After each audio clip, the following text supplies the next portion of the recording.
रहिबो एवं गुण गुण ता भितर संचरित हब सद्गुण से ये चंदनांबर गुरुत्व रही एवं तापरे भी आहुरी मध्य कहा जाइछि जे तच्चंदन स्यापि हि जन्महत्वम शृणोतु देव्यत्र पिबन्ति जे वै कुष्ठादि रोगेभ्य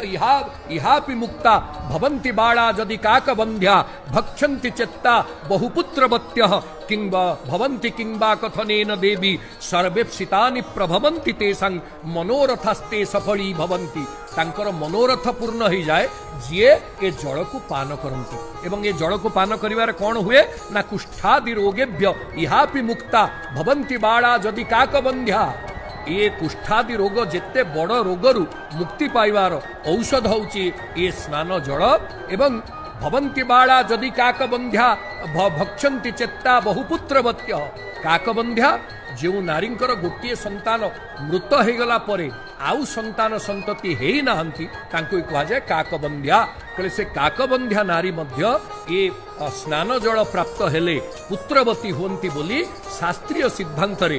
वामदेव संहिता उल्लेख करिसंती तेणु जो माने विश्वासर सहित ये स्नान जल को प्राप्त हुंती से माने अखंड पुण्य लाभ करंती आपण लक्ष्य करूचंती कोठी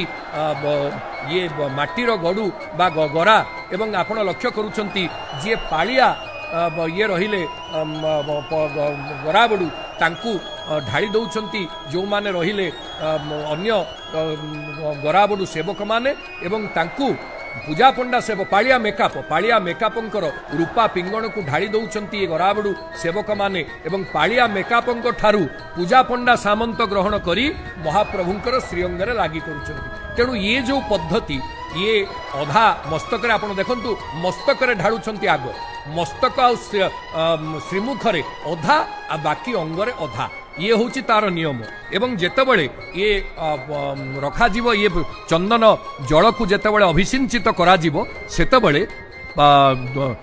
गंध द्वारा दुराधर्षांग ये होची तार मंत्र एवं पावमानी सूक्तरे ये मंत्र पावमानी सूक्त द्वारा एक प्रतिष्ठापित करा जीवो एवं पावमानी सूक्त आपण माने निश्चित भाव में जानी आनंदित हेबे जे जो ऋग्वेद उक्त पावमानी सूक्त एवं तापरे आपण जे जानी आनंदित हेबे जे महाप्रभुंकर जो रहिची समुद्र ज्येष्ठा मंत्रेण बोली निर्देश दिया जाइछि जे केमिति समुद्र ज्येष्ठा मंत्र समुद्र ज्येष्ठा सलिलस्य मध्यात् पुनाना जंत्य निविशमाना इंद्रोजा वज्री वृषभोर राद ता आपो देवीरिह मामवन्तु जा आपो दिव्या उतवा स्रवन्ति रवनी।